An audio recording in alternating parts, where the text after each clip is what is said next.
Straight ലൈനിലേക്ക് വീണ്ടും സ്വാഗതം. എനിക്ക് തുളസി വേണ്ട, അവിടുത്തെ പ്രദക്ഷിണം വെച്ചിട്ട് മന്ദമാരുതനാക്കുകയാണെങ്കിൽ ചുറ്റി ചുറ്റി ഇങ്ങനെ കറങ്ങി നടക്കാമല്ലോ. എപ്പോഴും നമ്മൾ പറയുന്ന ഒരു വാക്ക്, ഒരു സെൻറ്റൻസ് എടുക്കും, പിന്നത്തെ ഒന്നും എടുക്കില്ല, ഔട്ട് ഓഫ് കോണ്ടെക്സ്റ്റ് കോട്ട് ചെയ്യും, വേറെ എവിടെന്നെങ്കിലും ഒരു പടം എടുക്കും. അപ്പം ഞാൻ കണ്ടു, ഞാൻ തമ്പുരാട്ടിയാണ്, ഇന്ന് സമരത്തിന് പോകുന്ന പോലെ ഞാൻ തമ്പുരാട്ടിയാണ് ആരെങ്കിലും പറയുന്നത്, ഇങ്ങനെയാണ് ഞാൻ തന്നെ കണ്ടത്. അത് ഒബ്ജക്ഷനബിൾ. ഈ തമ്പുരാട്ടി എന്നും തമ്പുരാൻ എന്ന് പറയുന്നത് ഞങ്ങളുടെ വിളിപ്പേരാണ്. എൻ്റെ ജ്യേഷ്ഠത്തിൽ ഇല്ലാത്ത ഒരു സൂര്യോദയം കാണാനായിട്ട് ഭഗവാൻ എനിക്ക് വിധി തരരുതെന്ന് മാത്രം. ചിലർ വിചാരിച്ചു ഏതോ ആശ്രമത്തിലെ കുട്ടിയാണെന്ന് ഐഡൻറ്റിഫൈ ചെയ്ത് എന്നും കുളിക്കും, കുറിയിടും. ഭഗവാന്റെ കയ്യിൽ ശംഖുചക്രം ഉണ്ടെങ്കിൽ എൻ്റെ കയ്യിലൊരു കുടയുണ്ട്.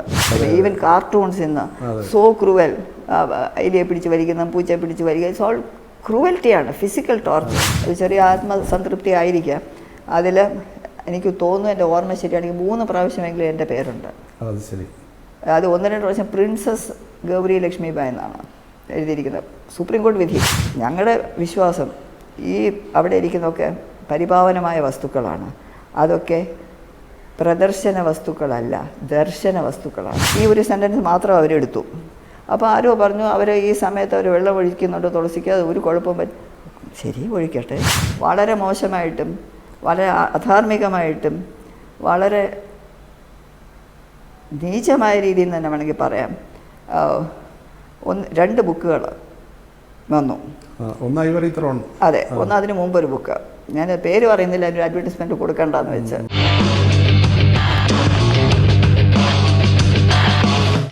രാജ്യം പത്മശ്രീ നൽകി ആദരിച്ച തിരുവിതാംകൂർ കൊട്ടാരത്തിലെ ആദരണീയായ ശ്രീമതി അശ്വതി തിരുനാൾ ഗൗരി ലക്ഷ്മിബായി തമ്പുരാട്ടിയാണ് നമ്മുടെ ഇന്നത്തെ അതിഥി. നമസ്കാരം ശ്രീമതി അശ്വതി തിരുനാൾ ലക്ഷ്മിബായി തമ്പുരാട്ടി.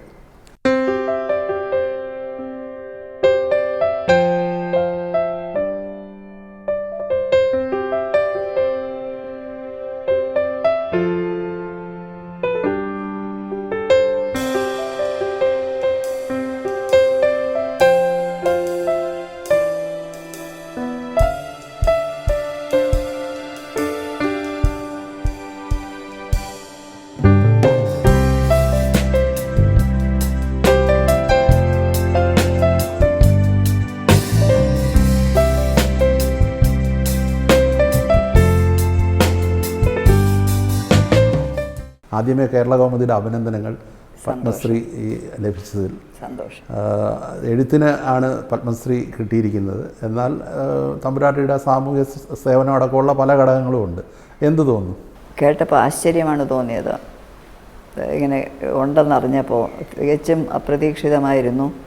യാതൊരു സൂചനയും ഇല്ലായിരുന്നു. 25-ാം തീയതി ഉച്ചയ്ക്ക് ഈ മുറി വെച്ചാണ് 12:30 മണിക്കാണ് എനിക്ക് ഡൽഹിയിൽ നിന്ന് കോൾ വരുന്നത്, കൺസെൻറ്റ് ചോദിക്കാനായിട്ട്. സമ്മതം ചോദിച്ചുകൊണ്ട് അപ്പോഴാണ് ഞാൻ ഇങ്ങനൊരു സംഭവം അറിയുന്നത്. അന്ന് രാത്രിയിലാണ് അനൗൺസ് ചെയ്തത്. അപ്പോൾ വളരെ അതിശയം തോന്നി. തീർച്ചയായിട്ടും ഒരു വലിയ അംഗീകാരം തന്നെയാണ്. രാജ്യത്തിൻ്റെ അംഗീകാരമാണ്. അതെ അതെ. അവാർഡ്സ് കിട്ടിയിട്ടുണ്ട്, എനിക്കില്ലാന്ന് പറയാൻ പറ്റില്ല. ഒരു 52 അവാർഡ് കിട്ടിയിട്ടുണ്ട്. നാഷണൽ അംബേദ്കർ അവാർഡ് ഉൾപ്പെടെ കിട്ടിയിട്ടുണ്ട്. അത് ഡൽഹിയിൽ പോയാണ് വാങ്ങിച്ചത്. പക്ഷേ നേഷൻ്റെ എന്ന് പറയുന്ന തീർച്ചയായിട്ടും ഇത് തന്നെയാണ് അതിൻ്റെതായിട്ടുള്ള ഗൗരവവും ഉണ്ട്. അത് വളരെ അതിൻ്റെ ആ ഒരു ബഹുമാനത്തോടുകൂടി തന്നെയാണ് അത് സ്വീകരിക്കുന്നത്. ഇപ്പം പത്മശ്രീക്ക് പിന്നാലെ ഇപ്പം അക്ക എന്ന് വിളിക്കുന്ന ജ്യേഷ്ഠ സഹോദരിക്ക് ഷെവലിയർ ബഹുമതി വന്നിരിക്കും. അതെ അതെ. ഫ്രഞ്ച് ഗവൺമെൻറ്റിൻ്റെ ഇൻഡോ ഫ്രഞ്ച് റിലേഷൻഷിപ്പ് എന്നാണ് പറഞ്ഞത്. ഇൻഡോ ഫ്രഞ്ച് റിലേഷൻഷിപ്പിന് വേണ്ടിയാണ് അത് ഷെവലിയർ അവാർഡ്. സന്തോഷകരമായ. അതെ, തീർച്ചയായിട്ടും തീർച്ചയായിട്ടും. ഞാൻ എപ്പോഴും തമ്പുരാട്ടി സംസാരിക്കുമ്പോഴെല്ലാം അക്കയുടെ കാര്യം തന്നെ പറയും. നിങ്ങൾ തമ്മിലൊരു ബോണ്ടേജിനെ കുറിച്ചൊന്ന് പറയാം. നിങ്ങൾക്ക് സഹോദരന്മാരുണ്ടോ? ഉണ്ട്. അപ്പോൾ അത് ഉത്തരം പറഞ്ഞാൽ പോരെ തന്നെ തന്നെ? അല്ല, അത് ഉണ്ടെങ്കിൽ അത് എപ്പോഴും ഒരു best part of every day എന്നൊക്കെ പറയുന്നത്. അല്ല, ഞങ്ങൾ ഒരുമിച്ചായി ജീവിച്ചിട്ടുള്ളത്. ഞങ്ങൾ ഇവിടെ തന്നെ ജനിച്ചു, ഇവിടെ തന്നെ വളർന്നു, ഇവിടെ തന്നെ പഠിച്ചു, കല്യാണം കഴിഞ്ഞ് ഇവിടെ തന്നെ ജീവിച്ചു. ഞങ്ങളുടെ കുട്ടികളൊക്കെ ഇവിടെയാണ്. 5 കുട്ടികൾ, ജ്യേഷ്ഠത്തിക്ക് 3, എനിക്ക് 2, അങ്ങനെ 5 കുട്ടികൾ ഇവിടെ തന്നെയാണ് ജനിച്ചത്. ഞങ്ങളിവിടെ തന്നെയാണ് ജീവിച്ചു പോകുന്നത്. അവസാനം ഈ മണ്ണിൽ തന്നെ ഞങ്ങളുടെ ദേഹം സ്വീകരിക്കണം. അപ്പോൾ അതിനുവേണ്ടി എല്ലാ ഏർപ്പാടുകളും ചെയ്തിട്ടുമുണ്ട് അവിടെ. അപ്പോൾ അതിനെക്കുറിച്ചൊന്നും ഇപ്പം ചിന്തിക്കേണ്ട സമയമായിട്ടില്ല. അല്ല, പറയാം.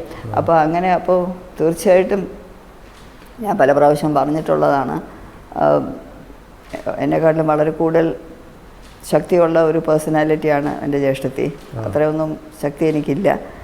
പക്ഷേ പിന്നെ ചിലപ്പോൾ സാഹചര്യങ്ങൾ കൊണ്ട് കൂടുതൽ ശക്തിമത്തായിട്ട് മുമ്പോട്ട് പോകേണ്ടി വന്നിട്ടുണ്ട് പല സാഹചര്യങ്ങളിലും. അതിനുവേണ്ടി പലതും കിട്ടിയിട്ടുമുണ്ട്. പക്ഷേ അങ്ങനെ വന്നിട്ടുണ്ടില്ലെന്നല്ല, ഞാൻ പലപ്പോഴും പറഞ്ഞിട്ടുള്ളത് തന്നെയാണ്. ഈ ചോദ്യത്തിന് സ്പെസിഫിക് ഉത്തരം ആയിട്ട് പറയുന്നത്, എൻ്റെ ജ്യേഷ്ഠത്തി ഇല്ലാത്തൊരു സൂര്യോദയം കാണാനായിട്ട് ഭഗവാൻ എനിക്ക് വിധി തരരുതെന്ന് മാത്രം. സഹോദരി എന്നതിനെക്കാട്ടിൽ ഒരു സുഹൃത്തിനെ പോലെയാണോ, ഒരു കൂട്ടുകാരിയെ പോലെയാണോ? കൂട്ടുകാരി എന്ന് ഞാൻ പറയില്ല, എൻ്റെ സഹോദരി തന്നെയാണ്. പക്ഷേ ഒരുപാട് കാര്യങ്ങൾ ഈവൻ ഇപ്പം ഈ പത്മശ്രീ കിട്ടിയപ്പോൾ പോലും അവർ പറഞ്ഞു, ഞങ്ങൾ അനൗൺസ് ചെയ്യും. ആദ്യം എൻ്റെ ചോദിച്ച പ്രസ്സുകാരെങ്കിലും അടുക്കലുണ്ടോ എന്ന് ചോദിച്ചു. ഞാൻ പറഞ്ഞു ആരുമില്ല. പിന്നെ പറഞ്ഞു, അപ്പോഴാണ് ഇത് പറഞ്ഞത്, യു ആർ ഗെറ്റിംഗ് ഇറ്റ് എന്ന്. എന്നിട്ട് ഇത് ആരെങ്കിലും പറയാൻ പാടില്ല, ഞങ്ങൾ 8 മണിക്ക് അനൗൺസ് ചെയ്യും.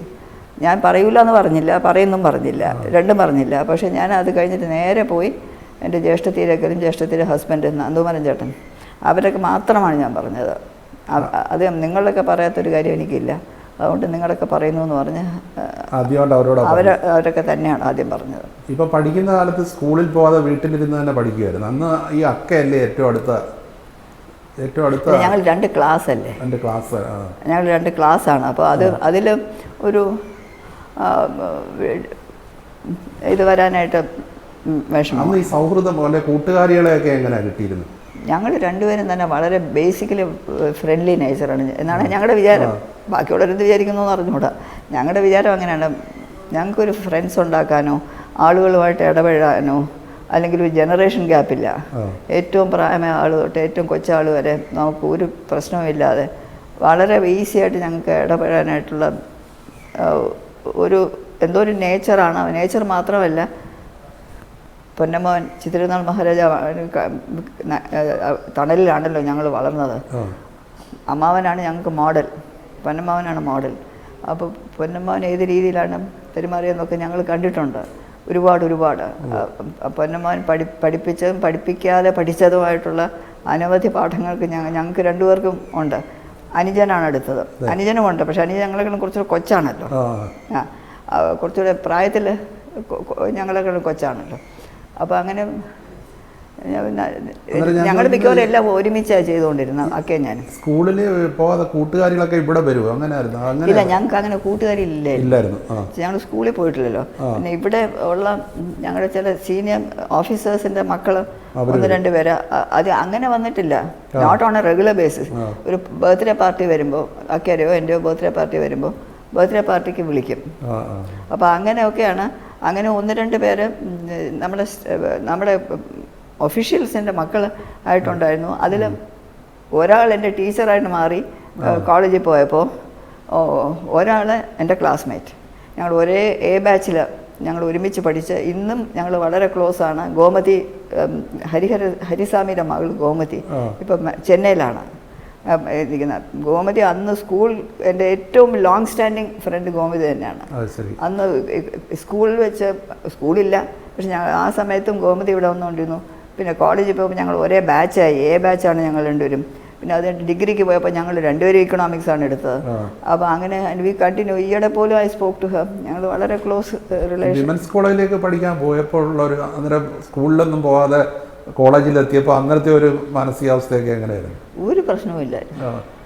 ജസ്റ്റ് ബിക്കോസ് ഒരുപാട് ആളുകളെ കണ്ട് ശീലമാണല്ലോ, ആളുകളെ കാണാതല്ലോ വളർന്നത്. ഒരുപാട് ആളുകളെ കണ്ടുള്ള ശീലമാണ്. ഇവിടെ ആൾക്കാർ ഒരുപാട് പേരെ കണ്ടു. അപ്പോൾ അത് വളരെ, എനിക്ക് ഒരു പ്രശ്നമില്ല. പലർക്കും ഇങ്ങോട്ട് പ്രശ്നം ഉണ്ടായിരുന്നു എന്നൊരു സംശയം. ചിലർ വിചാരിച്ചു ഏതോ ആശ്രമത്തിലെ കുട്ടിയാണെന്ന് ഐഡൻറ്റിഫൈ ചെയ്ത്. എന്നും കുളിക്കും, കുറിയിടും, തലമുടി അറ്റത്ത് കെട്ടാതെ പോകാൻ പാടില്ല. അമ്മ പറയാം തലമുടി അഴിച്ച് പോകാൻ പാടില്ല എന്നൊക്കെ. പണ്ടേ ഉള്ളതാണ്, ഇപ്പോഴും അതെ. തലമുടി അഴിച്ചിട്ട് പോകാൻ പാടില്ല. ഇപ്പോൾ ആരും തലമുടി അറ്റം കിട്ടൂല. പണ്ട് അത് അത്യാവശ്യമാണ്, you have to do it. അപ്പോൾ അങ്ങനെ ഇത് കുറിയൊക്കെ ഇട്ട് പോകുമ്പോൾ പിന്നെ അവർ വിചാരിച്ചിരിക്കും സർവാഭരണഭൂഷിതമായിട്ട് ഒരാൾ വരുന്നതായിരിക്കാം വിചാരിച്ചിരിക്കുന്നത്. അപ്പോൾ അങ്ങനെ പലരും തെറ്റിദ്ധരിച്ചിട്ടുണ്ട് ആശ്രമത്തിലെ കുട്ടിയെ. പിന്നെയാണ് അറിയുന്നത് കൊട്ടാരത്തിലാണ്. പക്ഷേ ഒരു ഒരു പ്രശ്നമില്ല. അന്ന് പക്ഷേ ഈ കോളേജിലൊക്കെ പോകുമ്പോൾ അന്ന് ഈ ഫാഷനബിളായിട്ട് വസ്ത്രം ധരിച്ച് പോകണം അങ്ങനെയൊക്കെയുള്ള ചിന്ത അന്ന്, പക്ഷേ അന്ന് ഫാഷനൊക്കെ ഉള്ള കാലമാണല്ലോ അല്ലേ? എനിക്ക് പണ്ടും ഫാഷനില്ല, ഇന്നും ഫാഷനില്ല. അല്ല സുഹൃത്തുക്കൾ അല്ല സഹപാഠികളൊക്കെ ഇങ്ങനെ വരുമ്പോഴൊക്കെ അതേക്കുറിച്ച് ഇൻഫാക്ട് ഇപ്പം ഇതിങ്ങനെ ഇദ്ദേഹം പറഞ്ഞുകൊണ്ട് ഞാൻ പറയണത് ഞാൻ പെട്ടെന്ന് ഓർക്കുകയാണ്, അവിടെ ഇടയ്ക്ക് ഒരു ഫാഷൻ ഈ ബ്ലൗസിൻ്റെ കൈ നീളുക ഇവിടെ വരെ, അതാണ് അന്നത്തെ ഫാഷൻ. എനിക്ക് അന്നും ഇന്നും ഇത്രേ വേണം, അന്നും ഇന്ന് എന്നും. അപ്പോൾ എൻ്റെ അടുക്കൽ റസാലമയൊക്കെ എനിക്കിപ്പോഴും ഓർമ്മയുണ്ട്, അവരൊക്കെ ചോദിച്ചിട്ടുണ്ട്, പ്രിൻസസിന് ഫാഷന് ഒരു പരിഗണനയില്ലയോ, ഇങ്ങനത്തെ കൈ നീട്ടിയല്ലോ ഇടണ്ട. ഞാൻ പറഞ്ഞു ഇവിടെ വരെ ഇല്ലയോ നീട്ടാൻ കുറച്ച് ഇങ്ങോട്ട് പോവാം, അപ്പം ഞാനിവിടെ തന്നെ നിന്നോളാം. അങ്ങനെയുള്ള ഒരു സൊസൈറ്റിയിലെ മാറ്റങ്ങൾക്കനുസരിച്ച് നമ്മൾ ചിന്തിച്ചില്ല. പിന്നെ കൊട, എൻ്റെ കയ്യിൽ ഭഗവാന്റെ കയ്യിൽ ശംഖുചക്രം ഉണ്ടെങ്കിൽ എൻ്റെ കയ്യിലൊരു കുടയുണ്ട് എപ്പോഴും, എന്നും കുടയും കൊണ്ടേ പോകുള്ളൂ. അപ്പം ഈ കോളേജിൽ കുറേ മിറ്റത്തൂടെ നടക്കണമല്ലോ, അപ്പോൾ കുടയും പിടിച്ചുകൊണ്ട് നടക്കും. അതൊരു പലരും പറയും എന്താ കറക്കുന്ന പേടിയാണോ, കറക്കുന്ന പേടിയാണോ എന്ന് ചോദിക്കും. ഞാൻ പറഞ്ഞു നിങ്ങൾ എന്ത് വിചാരിച്ചാലും ശരി ഞാൻ കുട പിടിക്കും. അപ്പോൾ കുടയും പിടിച്ചുകൊണ്ടു. അപ്പോൾ എൻ്റെ ഒരു ചിഹ്നമാണ് കുടയാണ്. പഠിക്കുന്നതിന് കാര്യത്തിൽ അങ്ങനെ ഭയങ്കര വാശിയോടാണോ പഠിച്ചിരുന്നത്, അതോ മാർക്ക് മേടിക്കണം അങ്ങനെ? അല്ല, മാർക്ക് വാങ്ങിക്കണം എന്ന് ആഗ്രഹമുണ്ടല്ലോ, പക്ഷെ അതിനിപ്പോൾ ഞാൻ തന്നെ ആദ്യമാവണമെന്നൊന്നും എനിക്കറിയാം, ഞാൻ വിചാരിച്ചാലും പറ്റൂല എന്ന്. അപ്പോൾ ചുമ്മാ ആവശ്യമില്ലാത്ത ആവശ്യം പിടിച്ചിട്ട് കാര്യം. എന്നെക്കാളും ബുദ്ധിയുള്ള എത്ര പേരുണ്ട്. ഞങ്ങൾ എ ബാച്ചായിരുന്നു പ്രീ യൂണിവേഴ്സിറ്റിയിൽ. എ ബാച്ചിൽ ഞങ്ങൾ 80 പേരാണ്. 80 പേരാണ് എ ബാച്ചിൽ, 80. അപ്പോൾ എ ബാച്ചാണ് ഞങ്ങളുടെ സമ്പ്രദായമുണ്ടോ? അല്ല അല്ല 9:30 തൊട്ട് 3:30 വരെ, നടുക്കൊരു half an hour break, lunch ബ്രേക്കും അങ്ങനെയാണ്. അപ്പോൾ ഞങ്ങളുടെ ABCD ബാച്ചസ് ഉണ്ട്. അപ്പം ഞങ്ങളുടെ വിചാരം അന്നും ഇന്നും ഞങ്ങളുടെ ബാച്ചാണ് ഏറ്റവും നല്ലത്. അത് കാരണമുണ്ട്, ചുമ്മാ പറഞ്ഞതല്ല. ഈ 80 പേരിൽ എനിക്ക് തോന്നുന്നു ഏകദേശം 78 പേര് ഞാൻ ഉൾപ്പെടെ ഫസ്റ്റ് ക്ലാസ്സാണ്. എല്ലാം ഫസ്റ്റ് ക്ലാസ്സാണ് ഒന്ന്.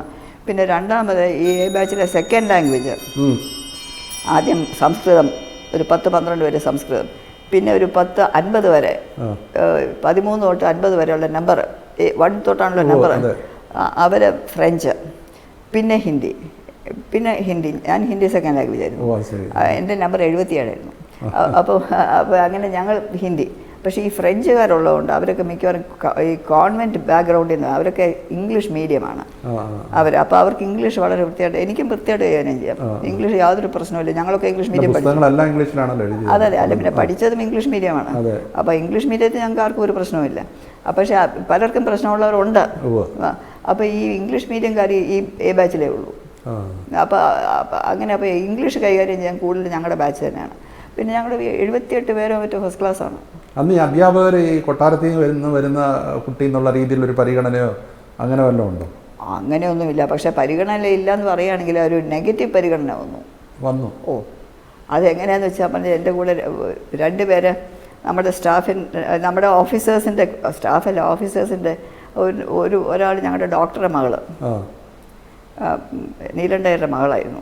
അപ്പം അവരൊക്കെ ഇവിടെ വന്ന് പാവാടയൊക്കെ കൊടുത്ത് ഞങ്ങളൊക്കെ കഴിച്ചാൽ. അപ്പോൾ ഈ പ്രീ യൂണിവേഴ്സിറ്റി വന്നപ്പോൾ എനിക്ക് സയൻസൊക്കെ വളരെ മോശമായ, വളരെ കണക്ക് സയൻസൊക്കെ ഓഫിൾ, അതിലൊന്നും ഒരു ബുദ്ധിയേ ഇല്ല അതിലൊക്കെ. അപ്പോൾ ഫിസിക്സായിട്ട് നോക്കുന്നു, പാർവതിയാണ് വരുന്നത്. അപ്പോൾ പാർവതി അപ്പോൾ maybe she must young ടീച്ചറായിട്ടായിരിക്കാം വന്നത്. അപ്പോൾ പാർവതിയാണ് ഞങ്ങൾക്ക് ഫിസിക്സ് എടുക്കുന്നത് പ്രീ യൂണിവേഴ്സിറ്റി. അപ്പോൾ എനിക്ക് വലിയ സന്തോഷമായി, പാർവതിയാണല്ലോ എന്ന്. പക്ഷേ സന്തോഷം വളരെ ഷോർട്ട് ലിവ്ഡ് ആയിരുന്നു, സങ്കടമായി പെട്ടെന്ന്. എല്ലാ ക്ലാസ്സിനും പാർവതി എന്നെ പിടിക്കും.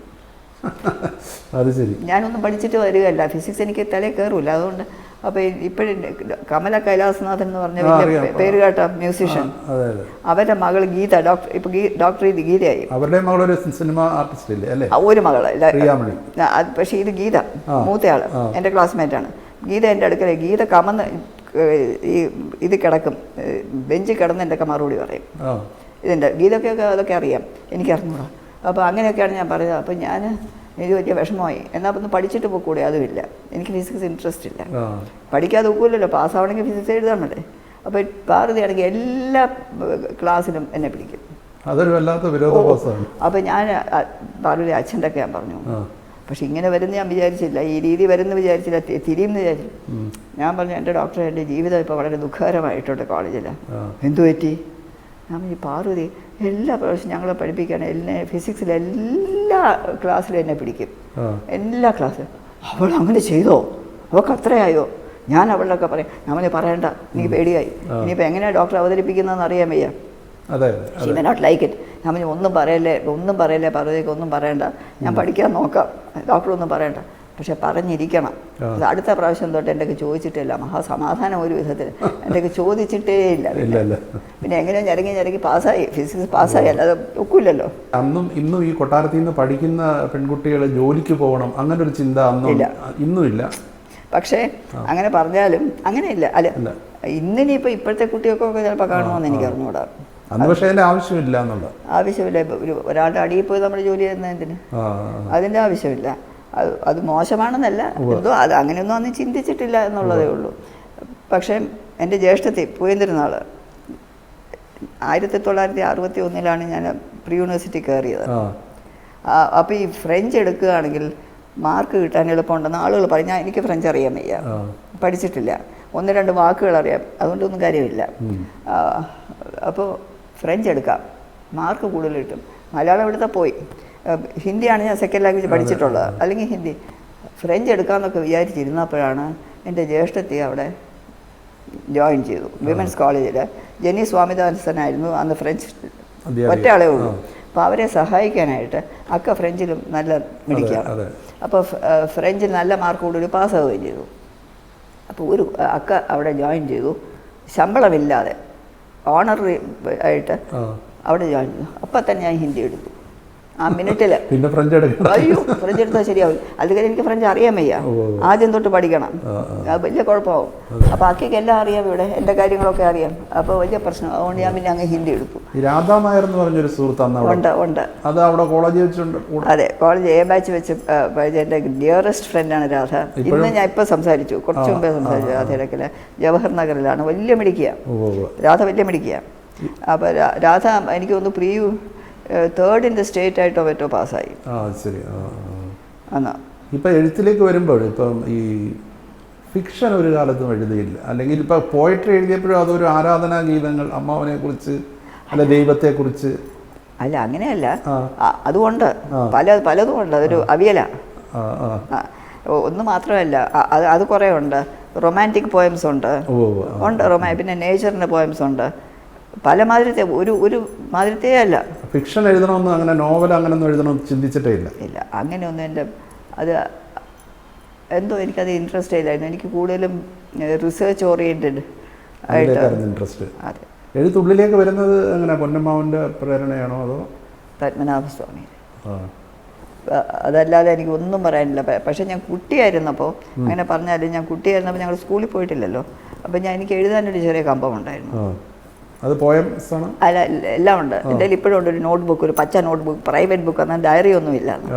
അപ്പോൾ ഒരു പ്രൈവറ്റ് ബുക്ക് എന്ന് പറഞ്ഞൊരു പച്ച പ്ലാസ്റ്റിക് കവറിട്ടൊരു ബുക്കുണ്ട്. അപ്പോൾ അത് 2 ബുക്കായി, പിന്നെ ഒരു ചുമന്ന ബുക്കായി, കുറച്ചുകൂടെ തടിച്ച്.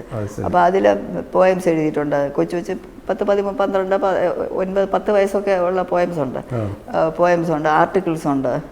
എൻ്റെ കൊച്ചു മനസ്സിൽ തോന്നുന്ന പോലെയൊക്കെ അതിപ്പോഴും എൻ്റെ കയ്യിലുണ്ട്. അത് അന്ന് എഴുതിയിട്ടുള്ളതാണ്. ആരെ കാണിക്കില്ല, പ്രൈവറ്റ് ബുക്ക്. പക്ഷേ അങ്ങനെ പറഞ്ഞാൽ ഏതോ ഒരു എഴുത്ത് ഞാൻ ആർക്കോ, ഈനിറ്റ് ബ്ലൈറ്റിന് ഒരു എഴുത്തെഴുതി, വലിയ. അപ്പോൾ എനിക്കിപ്പോഴും ഈനിറ്റ് ബ്ലൈറ്റിന് വലിയ പ്രഭാവമാണ്. എനിക്ക് ഫിക്സീസും ഫെയറീസും ബ്രൗണീസും ഒക്കെ ആ ലോകം എനിക്ക് വലിയ ഇഷ്ടമാണ്. അപ്പോൾ ആ ബുക്ക് എൻ്റെ കയ്യിലുണ്ട് ഇപ്പോഴും. It's so delightful. ഇന്നത്തെ ഈ കുത്തും വെട്ടും കുത്തും വെടിവെപ്പും ഒക്കെ ഉള്ളതാണല്ലോ ഇപ്പോഴത്തെ കുട്ടികളുടെ എൻ്റർടൈൻമെൻറ്റ്. ഈവൻ കാർട്ടൂൺസ് ഇന്ന് സോ ക്രൂവൽ. എലിയെ പിടിച്ച് വലിക്കുന്ന, പൂച്ചയെ പിടിച്ച് വലിക്കുക, ഇറ്റ്സ് ഓൾ ക്രൂവൽറ്റിയാണ്, ഫിസിക്കൽ ടോർച്ചർ. മറ്റേ ഈ ഇനിൽ ബ്ലൈറ്റിന് അമ്മ, മൈ മദർ ആണ് ലാംഗ്വേജിൽ വളരെ സ്ട്രിക്റ്റ് അമ്മയാണ്. അപ്പോൾ അമ്മയ്ക്ക് നിർബന്ധമുണ്ട്, റെപ്പറ്റേഷൻ വരാൻ പാടില്ല. ഫോർ ഇൻസ്റ്റൻസ് എഴുതുമ്പോൾ ബ്യൂട്ടിഫുൾ എന്നൊരു ആഡ്ജക്റ്റീവ് ഉപയോഗിക്കുകയാണെങ്കിൽ അടുത്ത ബ്യൂട്ടിഫുൾ പാടില്ല. You may use charming, you may use lovely, you may use exquisite, you may use enchanting, but you cannot use beautiful. Repetition പാടില്ല. പിന്നെ ഒരു ഇപ്പോഴൊന്നും അങ്ങനെയില്ല, വളരെ ശ്രദ്ധ. പിന്നെ അതുപോലെ എന്തെങ്കിലും ഒരു സെൻറ്റൻസ് തുടങ്ങുമ്പോൾ ബട്ട്, ഇഫ്, ആൻഡ് തുടങ്ങാൻ പാടില്ല. You cannot do that. അങ്ങനെയൊക്കെ അമ്മയ്ക്ക് വളരെ. പിന്നെ പോയട്രി എഴുതുകയാണെങ്കിൽ അതിന് റൈം ശരിയായിരിക്കണം, മീറ്റർ ശരിയായിരിക്കണം, ഇങ്ങനെയൊക്കെ. പക്ഷെ അമ്മ ഞാൻ അതൊന്നും കാണിച്ചിട്ടില്ല. പക്ഷെ അമ്മ വളരെ നിർബന്ധമായിരുന്നു. ആ നിർബന്ധം എൻ്റെ ഇതിൽ വന്നിട്ടുണ്ട്. അച്ഛൻ തിരിച്ച് ഡിസിപ്ലിൻ ഉണ്ട്. പക്ഷെ അച്ഛന് വലിയ അപ്രിസിയേഷനല്ല, എന്ത് ചെയ്താലും അപ്രിസിയേഷനാണ്. അപ്പോൾ അച്ഛന് വലിയ അപ്രിസിയേഷൻ ആയിരുന്നു. അച്ഛൻ്റെ കൈയെഴുത്തിൽ അച്ഛൻ എനിക്കൊരു എഴുതി തന്നിട്ടുണ്ട്, എൻ്റെ കയ്യിലുള്ളത് ഇപ്പോഴും ഞാൻ സൂക്ഷിച്ച് വെച്ചിട്ടുണ്ട്. അതിൽ ഇങ്ങനെ എഴുത്തിനെ പറ്റിയും പിന്നെ ഒടുക്കം ജീവിതത്തിനെ പറ്റിയും എങ്ങനെയാണ് ഇരിക്കേണ്ടതെന്നൊക്കെ പറഞ്ഞു. എനിക്ക് പ്രഷ്യസ് ഡോക്യുമെൻ്റാണ്. അതെ, അതെൻ്റെ ഇപ്പോഴും ഞാൻ കുഞ്ഞായിരുന്നപ്പോൾ എഴുതിയാണ് ഞാൻ സൂക്ഷിച്ച് വെച്ചിട്ടുണ്ട് അച്ഛൻ്റെ ഒപ്പോടുകൂടി. ഇപ്പം തന്നെ ശ്രീ പത്മനാഭസ്വാമി ടെമ്പിളിനെ കുറിച്ച് എഴുതിയ പുസ്തകം പല എഡിഷനായി അല്ലേ? 7 തോന്നുന്നു, 6 or 7. അത് പക്ഷേ ഒരു വലിയൊരു ഒന്നുള്ളിലുള്ള ഭഗവാന്റെ ഇതാണ്. പക്ഷേ എന്നാലും അതിനുവേണ്ടി ഭയങ്കര ഒരു റിസർച്ചും എല്ലാം വേണ്ടി വന്നോ അതോ അത് അറിയാവുന്ന കാര്യങ്ങളാണോ, എങ്ങനെയാണത്? അത് എഴുതാനായിട്ടുള്ള തുടങ്ങിയപ്പോൾ അതെന്താണെന്ന് എനിക്കിപ്പോഴും അറിയാൻ വെച്ചാൽ പത്മനാഭസ്വാമി ക്ഷേത്രവും ഞങ്ങളുടെ കുടുംബവും തമ്മിലുള്ള ബന്ധം ഉള്ളത് ഹൃദയവും ഹൃദയത്തുടുപ്പും പോലെയാണ്. പക്ഷേ ആരും എഴുതിയിട്ടില്ല അതെന്താണെന്ന് എനിക്ക്, അല്ലെങ്കിൽ എഴുതിച്ചിട്ടില്ല. അന്നൊക്കെ നമുക്ക് രാജ്യഭാരമുള്ള സമയത്ത് പത്മനാഭസ്വാമി ക്ഷേത്രത്തെ പറ്റി ആരും കമ്മീഷൻ ചെയ്ത് എഴുതിക്കാം, എന്തോ എഴുതിച്ചിട്ടില്ല എന്നുള്ളതാണ്. അതിലൊരു തീസീസ് ഒരു ഡോക്ടർ ഗോപാലകൃഷ്ണ മേനോൻ 60 വയസ്സ് കഴിഞ്ഞിട്ട് ഒരു doctorate thesis Shri Padmanabhaswamy temple ആണ് എടുത്തത്. തീസീസ് ഞാൻ ആ പുസ്തകം കണ്ടിട്ടുണ്ട്, ഞാനത് നോക്കിയിട്ടുണ്ട്, അത് ഞാൻ ഒരുപാട് വായിച്ചിട്ടുണ്ട്. അപ്പം അമ്പലത്തിനെ പറ്റി എഴുതണമെന്ന് മനസ്സിലൊരു മോഹം ഉദിച്ചപ്പോൾ ഞാൻ വിചാരിച്ചത് വളരെ എളുപ്പമാണ്. പക്ഷേ എൻ്റെ ജീവിതകാലം തൊട്ട് എനിക്ക് ഓർമ്മയുള്ള കാലം തൊട്ട് 2-3 കാര്യങ്ങളാണ് ചെവിയിൽ. ഒന്ന് പത്മനാഭസ്വാമി ക്ഷേത്രം, പത്മനാഭസ്വാമി ഞാൻ വളർന്ന, പിന്നെ സംഗീതത്തിനെ പറ്റി കേട്ടിട്ടുണ്ട്, വൈദ്യത്തിനെ പറ്റി കേട്ടിട്ടുണ്ട്, ഇതൊക്കെ കേട്ട് വളർന്നതാണ്. അപ്പോൾ പത്മനാഭസ്വാമി ക്ഷേത്രത്തെ പറ്റി എഴുതാൻ എന്താ വിഷമം? ഒരു വിഷമവുമില്ല. തുടങ്ങിയപ്പോഴാണ് ഒരു മഹാസാഗരം, അങ്ങറ്റം അങ്ങറ്റം ഇല്ലാത്തൊരു മഹാസാഗരം. ഒരുപാട് പേര് അഡ്വൈസ് തന്നു, എങ്ങനെ കൈകാര്യം ചെയ്യണം, എങ്ങനെ അത് ചെയ്യണം, എങ്ങനെ ഡിവൈഡ് ചെയ്യണം. വലിയ ആൾ എ വി ശങ്കരൻ ഇവരൊക്കെ പറഞ്ഞ്, ഈവൻ ശ്രീധരമേനോൻ, പിന്നെ എന്തായാലും പിന്നെ എ വി ശങ്കരനൊക്കെ, പിന്നെ ശങ്കരൻ നമ്പൂതിരി, ഇങ്ങനെ ഒരുപാട് പേര് വലിയ ആളുകൾ, പുതുശ്ശേരി രാമചന്ദ്രൻ, ഇങ്ങനെ ഇവരൊക്കെ കുറേ പേര് ഒക്കെ ഈ പത്മനാഭസ്വാമി ക്ഷേത്രത്തിൻ്റെ കാര്യത്തിൽ അതൊരു വലിയൊരു സമ്പൂർണ്ണ രചനയായി. ശരിക്കും പിന്നീട് പത്മനാഭസ്വാമി ക്ഷേത്രത്തിന് വേണ്ടിയുള്ള ഒരു ഇത് വന്നപ്പോൾ, ഒരു സ്ട്രഗിള് വന്നപ്പോൾ അതിനുവേണ്ടി 9 വർഷത്തോളം നീണ്ട ഫൈറ്റ്, അവസാനം അതിൻ്റെ അംഗീകാരം എല്ലാം ജീവിതത്തിലല്ലേ, പല ചലഞ്ചസും അല്ലേ? അത് മാത്രമല്ല, ഇപ്പോൾ ഞാൻ പറയുന്നുണ്ട് പെട്ടെന്ന് ഞാൻ ഓർക്കുകയാണത്, എൻ്റെ വിധി വന്നപ്പോൾ എൻ്റെ കയ്യിലുണ്ട്, ഞാൻ ആ പേജ് മറിച്ച് വെച്ചിരിക്കുക, വിധി മുഴുവൻ വായിക്കാൻ നോക്കുമോ, വായിച്ചു. പക്ഷേ ഇത് കണ്ടുപിടിക്കാനായിട്ട് അത് ചെറിയ ആത്മസംതൃപ്തി ആയിരിക്കാം. അതിൽ എനിക്ക് തോന്നുന്നു, എൻ്റെ ഓർമ്മ ശരിയാണെങ്കിൽ 3 പ്രാവശ്യമെങ്കിലും എൻ്റെ പേരുണ്ട്. അത് 1-2 പ്രാവശ്യം പ്രിൻസസ് ഗൗരി ലക്ഷ്മിബായ് എന്നാണ് എഴുതിയിരിക്കുന്നത്, സുപ്രീം കോടതി വിധി. അതിൽ എൻ്റെ പേര് വന്നത് എൻ്റെ ബുക്ക് കാരണമാണ്. അവർ എൻ്റെ ബുക്ക് റെഫർ ചെയ്യുന്നുണ്ട്, ശ്രീ പത്മനാഭസ്വാമി ടെമ്പിൾ ഓത്തേർഡ് ബൈ എന്ന് പറഞ്ഞാൽ 3 പ്രാവശ്യമെങ്കിലും പത്മനാഭസ്വാമി ടെമ്പിളിലെ അവസാനത്തെ വിധി വന്നിട്ട് ആ വിധിയിലുണ്ട്. അതൊരു വലിയ റെക്കഗ്നിഷൻ അല്ലേ? ആണ്, തീർച്ചയായിട്ടും വലിയൊരു റെക്കഗ്നിഷനാണ്. ശ്രീ പത്മനാഭസ്വാമി ടെമ്പിളിന്റെ കാര്യം പറഞ്ഞുകൊണ്ട് ചോദിച്ചാൽ ആ നിലവറയിൽ ഇറങ്ങാൻ അവസരം ഉണ്ടായിട്ടുണ്ടോ? ഇല്ല, ഉണ്ടായിട്ടില്ല. പക്ഷെ അന്ന് തമ്പുരാട്ടിയെ ക്ഷണിച്ചിരുന്നു തോന്നുന്നു അല്ലേ? അത് ഇത് ഇൻവെന്ററൈസേഷൻ അപ്പോഴത്തേക്ക് ഇത് ഹൈക്കോർട്ടിൻ്റെ വിധി വന്നു, സുപ്രീം കോടതിയിൽ കേസ് സ്റ്റേ വന്നു, ഹൈക്കോടതി വിധിയുടെ സ്റ്റേ വന്നിട്ട്, പക്ഷേ അതിൻ്റെ അഡ്മിനിസ്ട്രേഷൻ മുഴുവനും സുപ്രീം കോർട്ട് അപ്പോയിൻറ്റഡ് കമ്മിറ്റിയാണ്. കുടുംബത്തിന് അതിൽ യാതൊരു ബന്ധവുമില്ല. കുടുംബത്തിനെ താൽക്കാലികമായിട്ട് ടെമ്പററിലി മാറ്റി നിർത്തിക്കൊണ്ടാണ് ഇത് വന്നത്. പക്ഷേ നമ്മുടെ അവകാശങ്ങൾ അല്ലെങ്കിൽ അംഗീകാരങ്ങളൊക്കെ നിർത്തിക്കൊണ്ട്. പക്ഷെ അതിനും എന്തെല്ലാമൊക്കെ സംഭവിച്ചു, അതിനെ പറ്റിയൊന്നും പറയണ്ട. എന്തൊക്കെ അനുഭവം തീരുമാനിച്ചല്ലേ അന്ന് അവസരം ഉണ്ടായിട്ട്? അല്ല, അപ്പോൾ ഇവർ ഇൻവെന്ററൈസേഷൻ കമ്മിറ്റി വിളിച്ചു വന്ന് നോക്കണം. ഞാൻ ബുദ്ധിയായിട്ട് നോക്കിയില്ല. എന്തുകൊണ്ടെന്ന് വെച്ചാൽ എനിക്ക് തോന്നി ഈ കേസ് നടക്കുന്ന സമയത്ത് നമ്മളവിടെ പോയി ഇനി ആരെങ്കിലും പറയും അതിൻ്റെ എന്തെങ്കിലും ഒരു മോതിരമോ ഒരു കല്ലോ എടുത്ത് ബ്ലൗസിൻ്റെ അകത്ത് ഇട്ടുകൊണ്ട് പോയി അല്ലെങ്കിൽ കൈ പിടിച്ചുകൊണ്ട് പോയിന്ന് പറയണമെങ്കിൽ അമ്മാവിനെ പറ്റി പറഞ്ഞ് കേട്ടില്ലയോ എന്തൊരു ഇത് അവർക്ക് അതെ പറയുന്നവർക്ക് ഇതിൻ്റെ ഇത് അറിയാൻ വയ്യ എന്നുള്ളതാണ്. അപ്പോൾ എന്തായാലും അത് ഒക്കാത്തതാണെന്ന് അവർക്കറിയാൻ വയ്യ. പക്ഷെ 10 പേര് കേൾക്കുന്നവർക്ക് ഇതൊന്നും അറിയാൻ വയ്യ. ഉള്ളിലെ കാര്യം കേൾക്കുന്നവർക്ക് അറിഞ്ഞൂടല്ലോ എന്താണ് സത്യം. അപ്പോൾ എന്തെങ്കിലും ഇങ്ങനെ വരുമോ എന്ന് വെച്ച് ഞാൻ പോയില്ല. ഞാൻ ഇതെല്ലാം കഴിയട്ടെ, കഴിഞ്ഞിട്ട് ഭഗവാൻ ഇന്നും ഞാൻ കണ്ടിട്ടില്ല. അത് ഇപ്പോൾ ഇത് പുറത്തെടുത്തൊരു 3D മ്യൂസിയം പോലെ ആക്കണമെന്നൊക്കെ ഉള്ളൊരു അഭിപ്രായങ്ങൾ പല രീതിയിലൊക്കെ വരുന്നുണ്ട്. അതിനെക്കുറിച്ച് എന്ത് പറയുന്നു? എനിക്ക് തികച്ചും വിസമ്മതമാണ്. അത് 2-3 കാര്യങ്ങളുണ്ട്. ഒന്ന്, പത്മനാഭസ്വാമി ക്ഷേത്രത്തിൻ്റെ അകത്തു നിന്ന് ഇത് വെളിയിലേക്ക് പോയി കഴിഞ്ഞാൽ ഇതിൻ്റെ തലയിലെടുത്ത് എന്താണെന്ന് അറിയാൻ വയ്യ. നമ്മുടെ സെക്യൂരിറ്റിയും നമ്മുടെ ഇത് ഒടുക്കം എന്തെങ്കിലും ഒരു ദിവസം അത് മോഷണം പോയി എന്ന് അറിയുകയാണെങ്കിൽ പിന്നെ ചില സ്ഥലങ്ങളിൽ, ചില വലിയ സ്ഥലങ്ങളിൽ തന്നെ ചില സ്ഥലങ്ങളിൽ ഇങ്ങനെ ശരിക്കുള്ളത് പോയി അല്ലാത്ത റിപ്ലിക്കേഷൻ. ഇപ്പം അതിനെപ്പറ്റിയൊന്നും ഞാൻ പറയുന്നില്ല. പക്ഷേ എന്തായാലും അതിൻ്റെ ഒരു സുരക്ഷിതത്വം ആദ്യം. പിന്നെ അമ്പലത്തിൻ്റെ തൊട്ടടുത്ത് സ്ഥലമില്ല ഒരു മ്യൂസിയം വേണമെങ്കിൽ അവിടെ എത്രയോ നൂറ്റാണ്ടുകളായിട്ടിരിക്കുന്ന ബ്രാഹ്മണ കുടുംബങ്ങളെ അവരെ ഇവരെയൊക്കെ മാറ്റി ഒരു മ്യൂസിയം ഉണ്ടാക്കുന്ന മഹാപാപമാണ്. അവരുടെ താപം ശാപവും പാപവുമായിട്ട് മാറും. അതുകൊണ്ട് ഇപ്പോൾ ഉള്ളതുപോലെ തന്നെ അല്ല, അത് മാത്രമല്ല, അതല്ല കാരണം. പക്ഷേ ഇതൊന്നുമല്ല കാരണം.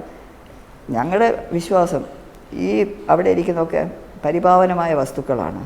അതൊക്കെ പ്രദർശന വസ്തുക്കളല്ല, ദർശന വസ്തുക്കളാണ്. അപ്പോൾ അവിടെ വെളിയിൽ കാണിക്കുന്നത് ദർശന രൂപേണ കാണുകയാണെങ്കിൽ, ഒരു മ്യൂസിയം ആകുമ്പോൾ ഒരിക്കലും അങ്ങനെ വരില്ല. ആർക്കെല്ലാം വന്ന് കാണുന്നത് ഇറ്റ് ഓൺലി പ്രദർശനം. ഇത് ദർശന രൂപേണ പ്രദർശനമാവാം. അപ്പോൾ അത് ദർശന വസ്തുക്കളാണ് ഒന്ന്. പിന്നെ രണ്ടാമത്, ഭാരതത്തിൽ എത്രയോ മഹാക്ഷേത്രങ്ങളുണ്ട്. പത്മനാഭസ്വാമി ക്ഷേത്രമല്ലല്ലോ, തിരുപ്പതിയിലെ അവിടുത്തെ ആഭരണങ്ങൾ എത്രയാണ്? പലതും പുതിയതായിരിക്കാം, എന്നാലും ശേഖരം എത്ര? തിരുപ്പതിയുണ്ട്, ശ്രീരംഗമുണ്ട്, മധുരയുണ്ട്, എത്രയോ വലിയ വലിയ ക്ഷേത്രം. എവിടെയെങ്കിലും ഒരു ക്ഷേത്രത്തിലെങ്കിലും ഇങ്ങനത്തെ വസ്തുക്കളുള്ള മ്യൂസിയം ഉണ്ടോ? ഇല്ല. പിന്നെ എന്തേ പത്മനാഭന് ദർശന വസ്തു പോലെ അവിടെ എവിടെയെങ്കിലും അത് ഒന്ന് കാണാനുള്ള ഒരു അവസരം കൊടുക്കാമെന്നാണോ? അതിപ്പോഴും ഒരു സ്വർണ്ണാലങ്കാര ദർശനം എന്ന് പറഞ്ഞൊരു സംഭവമുണ്ട്. എല്ലാം എടുക്കാൻ ഒക്കില്ല. ചിലതൊക്കെ ഒരു പക്ഷേ കുറച്ചുകൂടെ കഴിയുമ്പോൾ കുറച്ചുകൂടെ അത് വിപുലീകരിക്കുമായിരിക്കും. അതെനിക്കറിയാൻ വയ്യ. ചെയ്യുകയാണെങ്കിൽ ചെയ്യട്ടെ എന്നുള്ളത്. ഇപ്പോൾ ഈ ശ്രീ പത്മനാഭസ്വാമി ടെമ്പിൾ എന്നുള്ള ആ ബുക്ക് റെഫർ ചെയ്ത കാര്യം തമ്പുരാട്ടി പറഞ്ഞു സുപ്രീം കോടതിയിൽ. അതിൽ സുപ്രീം കോടതി യൂസ് ചെയ്തിരിക്കുന്ന പ്രിൻസസ് എന്നാണ്. ഇപ്പം ആവശ്യമില്ലാതെ ഈ തമ്പുരാട്ടി എന്ന് വിളിക്കുന്നത് ശരിയാണോ, തമ്പുരാട്ടി എന്ന് വിളിക്കുന്നത് ശരിയല്ല, രാജഭരണം പോയില്ലേ എന്നൊക്കെയുള്ള ഇങ്ങനെയുള്ള ചില വാദങ്ങൾ ചിലരൊക്കെ സോഷ്യൽ മീഡിയയിൽ ഉയർത്തുന്നുണ്ട്. പക്ഷെ അതിലത്തെ കാര്യം എന്താണെന്ന് വെച്ചാൽ TV ചാനലുകളാണ് ആദ്യം അതിൻ്റെ ഒരു കുറ്റക്കാരൻ.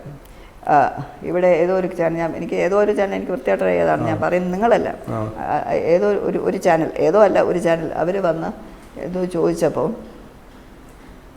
അവരെടുത്ത് നമ്മൾ പറയുന്ന ഒരു സെൻറ്റൻസ് എടുക്കും, പിന്നത്തെ ഒന്നും എടുക്കില്ല, ഔട്ട് ഓഫ് കോണ്ടെക്സ്റ്റ് കോട്ട് ചെയ്യും, വേറെ എവിടെന്നെങ്കിലും ഒരു പടം എടുക്കും. അപ്പം ഞാൻ കണ്ടു, ഞാൻ തമ്പുരാട്ടിയാണ്, ഇന്ന് സമരത്തിന് പോകുന്ന പോലെ ഞാൻ തമ്പുരാട്ടിയാണ് ആരെങ്കിലും പറയുന്നത്, ഇങ്ങനെയാണ് ഞാൻ തന്നെ കണ്ടത്. അത് ഒബ്ജക്ഷണബിൾ, അങ്ങനെയാണ്. അപ്പോൾ ഇവർ വെട്ടിമുറിച്ച് അവരുടെ സ്വന്തം വ്യൂവർഷിപ്പിന് വേണ്ടിയോ എന്തിനെങ്കിലും വേണ്ടി ഇവർ മുറിച്ച് മ്യൂട്ടിലേറ്റ് ചെയ്യാണ്, ഔട്ട് ഓഫ് കോണ്ടെക്സ്റ്റ് കോട്ട് ചെയ്യാണ് തമ്പുരാട്ടി. ഇത് ഞാൻ ചോദിച്ച സ്ഥിതിക്ക് ഞാൻ പറയുകയാണ്, ഞാൻ ഒരുപാട് സ്ഥലത്ത് പറഞ്ഞിട്ടുള്ളത്, ഞാൻ ക്ഷത്രിയ സമുദായത്തിലുള്ള ഒരു അംഗമാണ്. സന്തോഷത്തോടുകൂടി പറയുന്നു, ക്ഷത്രിയ സമുദായത്തിലൊരു അംഗം തന്നെയാണ് ഞാൻ. ഞങ്ങളുടെ സമുദായത്തിൽ തമ്പുരാൻ കോയിത്തമ്പുരാക്കന്മാർക്കെല്ലാം ഒരു വിളിപ്പേര് തമ്പുരാട്ടി എന്നാണ്. എനിക്ക് മാത്രമല്ല, അല്ലെങ്കിൽ തിരുവിതാംകൂർ രാജകുടുംബത്തിൻ്റെ ഒരു പ്രത്യേകതയൊന്നുമല്ല.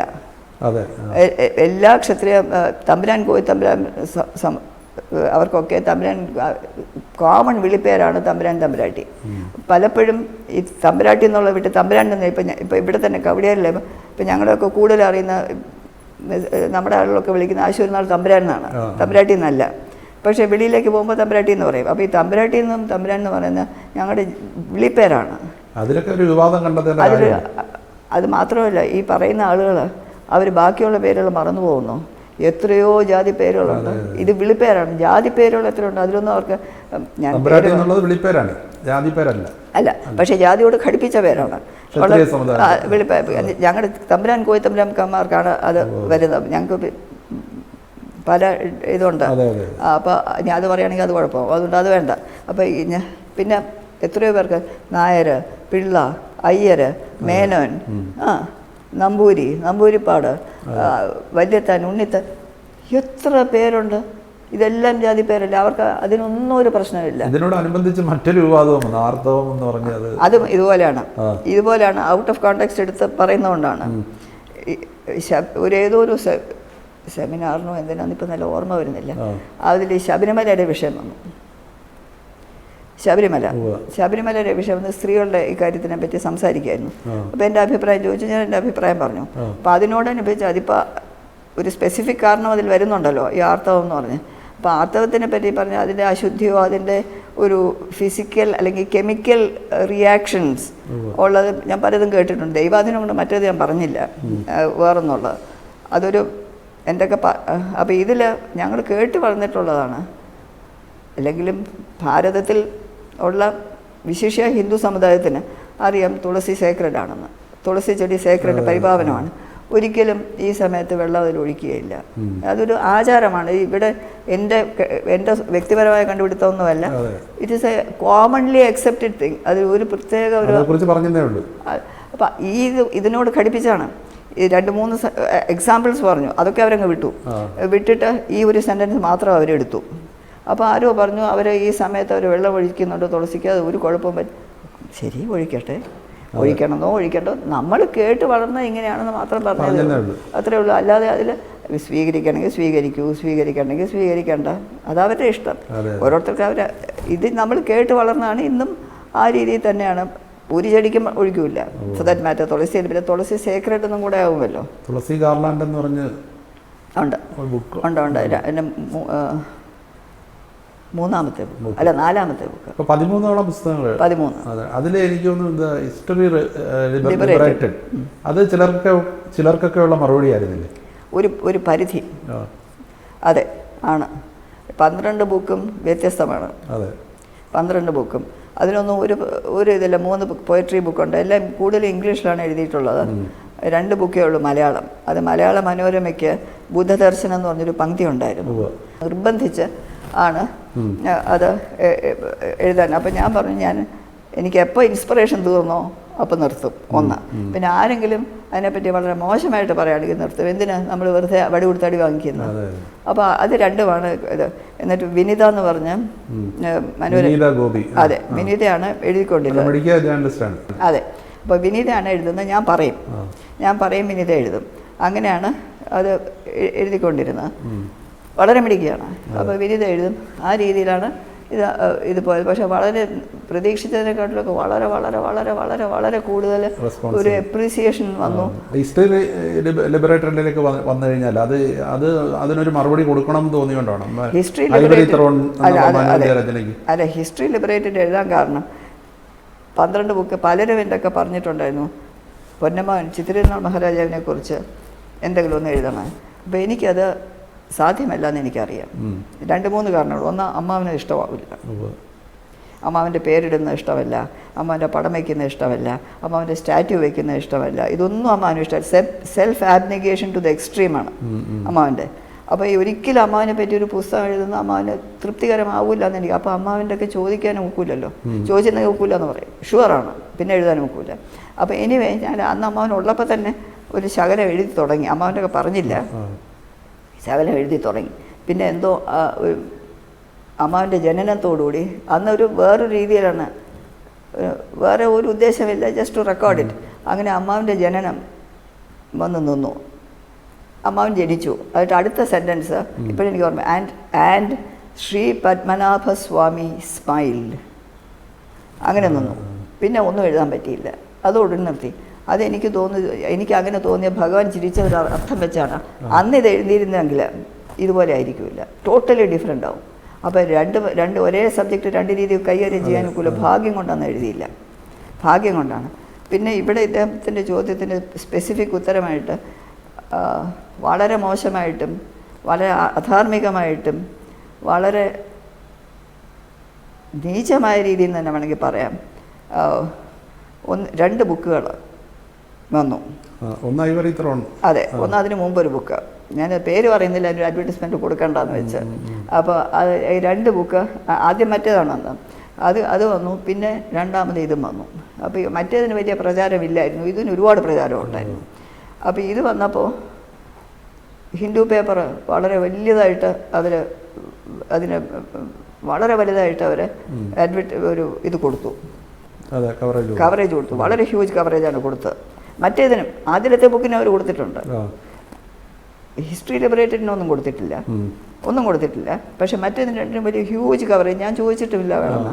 അത് നമ്മൾ ചോദിച്ചു വാങ്ങിക്കേണ്ട ആവശ്യമില്ലല്ലോ. അതെ. അപ്പോൾ അങ്ങനെ അത് 2 അതിൽ നിന്നാണ് ആദ്യം അറിയുന്നത്. അവരങ്ങനെ ഒരു ഉപകാരം ചെയ്തു. അതിൽ നിന്നാണ് അറിയുന്നത്. പിന്നെ ഓരോരുത്തർ പറഞ്ഞ് കേട്ടപ്പോഴത്തേക്ക് ഞെട്ടുക. മറ്റേ ബുക്ക് ഞാൻ മുഴുവൻ വായിച്ചു, ആദ്യത്തെ ബുക്ക്. അതെനിക്ക് വലിയ സൗകര്യമായി. എന്നുവെച്ചാൽ അവർ ഉപയോഗിച്ചിരിക്കുന്നത് തന്നെ എടുത്ത് തിരിച്ച് അങ്ങോട്ടേക്ക് മറുപടി പറയാനായിട്ടുള്ള ഒരു വലിയ എൻ്റെ മടി കൊണ്ടുവന്ന് തരിക ഓരോന്ന്. അത് പിന്നെ മലയാളത്തിലെ ഈ ബുക്ക് ചരിത്രം വെളിച്ചത്തിലേക്ക് ഡോക്ടർ മിനി ജോൺ എന്ന് പറഞ്ഞ് ഒരു ഇംഗ്ലീഷ് പ്രൊഫസറാണ്, അൽഫോൺസോ കോളേജ് പാലയിൽ, പൂഞ്ഞാറ്റിലെ. വളരെ ബ്യൂട്ടിഫുൾ ആയിട്ടാണ് അവർ അത് എഴുതിയിരിക്കുന്നത്. അത് സദ്ഭാവന പബ്ലിക്കേഷൻസ് തിരുവനന്തപുരത്ത്, മറ്റേ ബാലേന്ദ്രനും ഡോക്ടർ തമ്പാനാണ് എഡിറ്റർ. അവരൊക്കെ വളരെ ഗംഭീരമായിട്ട് അത് ചെയ്തു. English Konark publishers KPR Nair ആണ്. അത് വേറൊരു രീതിയിലാണ്, അപ്പോൾ അതിൻ്റെ വിലയും വേറെ രീതിയാണ്. അപ്പോൾ അത് അവരാണ് ചെയ്തത്. അപ്പോൾ ഇത് ആക്ച്വലി സ്പീക്കിംഗ്, അപ്പോൾ ഇതിങ്ങനെ വന്നപ്പോൾ എൻ്റെയൊക്കെ പലരും ചോദിച്ചു, ഒരു മാനനഷ്ട കേസിന് പോകണ്ടേ? ഞങ്ങൾ ഇന്നും ഇവിടെ ഇരുന്ന് ഇദ്ദേഹത്തിൻ്റെ ഒക്കെ സംസാരിക്കുമ്പോഴും ഈ കൂരയും ഇന്ന് കഴിക്കുന്ന ആഹാരവും ഇന്ന് കഴിച്ച ബ്രേക്ക്ഫാസ്റ്റും ഇതെല്ലാം പത്മനാഭസ്വാമി കഴിഞ്ഞാൽ പൊന്നമ്മാവിൻ്റെ അമ്മൂമ്മേരും കരുണ കൊണ്ട് ഞങ്ങൾക്ക് കിട്ടിയതാണ്. ഇന്നും അത്രയേ ഉള്ളൂ, അന്നും ഇന്നും എന്നും. അപ്പോൾ അവരെ പറ്റി ഇത്രയും മോശം, ഈ രണ്ടുപേരെ പറ്റിയാണ് ഇത്രയും മോശമായിട്ട് പറയുമ്പോൾ ഒരു മാനനഷ്ടം. അന്ന് പക്ഷേ പത്മനാഭസ്വാമി ക്ഷേത്രത്തിൽ കേസ് നടക്കുകയാണ്. ഞങ്ങൾക്ക് അതിന് ആസ്തിയില്ല 2 കേസ് നടത്താൻ. അത് തന്നെ ഞങ്ങൾ സ്ട്രഗിൾ ചെയ്യാണ്. അതിൻ്റെ കേസ് നടത്താനുള്ള പണത്തിന് പണം വേണ്ടേ? അപ്പോൾ അതിൽ ഒരു കേസ് കൂടെ നടത്താനായിട്ട് നമ്മളെ കൊണ്ട് സാധിക്കില്ല. അപ്പോഴാണ് പലരും പറഞ്ഞത്, എന്നാൽ എന്തെങ്കിലും ഒന്ന് എഴുതിക്കൂടെ? എന്തുകൊണ്ടെന്ന് വെച്ചാൽ എഴുതിയില്ലെങ്കിൽ ഒരു കാലം വരുമ്പോൾ ഈ പുസ്തകങ്ങൾ 2 മാത്രം ആണ്. അത് ഒന്ന് മിക്കവാറും ഔട്ടാണെന്ന് തോന്നുന്നു, കാണുന്നില്ല. എനിക്ക് അറിഞ്ഞൂടെ ഉണ്ടോ ഇല്ലയോ എന്ന്. മറ്റേത് ഡെഫിനറ്റ്ലി ഉണ്ട്. അപ്പോൾ അതായിരിക്കും ആധാരം. റെക്കോർഡിന് ബദലായിട്ടൊന്നുമില്ല. അത് വെച്ചുകൊണ്ടാണ് എന്നാൽ എഴുതാം. പക്ഷേ it was A huge confusion, really huge. എങ്ങനെ എഴുതണം, എവിടെ തുടങ്ങണം, എന്തോന്ന് ചേർക്കണം, എന്തോന്ന് ചേർക്കണ്ട, ഏത് രീതിയിൽ പോകണം, എങ്ങനെ കൈകാര്യം ചെയ്യണം, എങ്ങനെ അവസാനിക്കണം, എനിക്ക് ഒരു പിടിയില്ല. ഇന്നും ഞാൻ ആലോചിക്കുമ്പോൾ എങ്ങനെ ചെയ്തു എന്ന്. പക്ഷേ എനിക്കത് വലിയ വിശേഷം എന്താ വെച്ചാൽ ഈ 12 ബുക്കും എഴുതിയത് പത്മനാഭസ്വാമിയുടെ അനുഗ്രഹം കൊണ്ട് മാത്രമാണ്.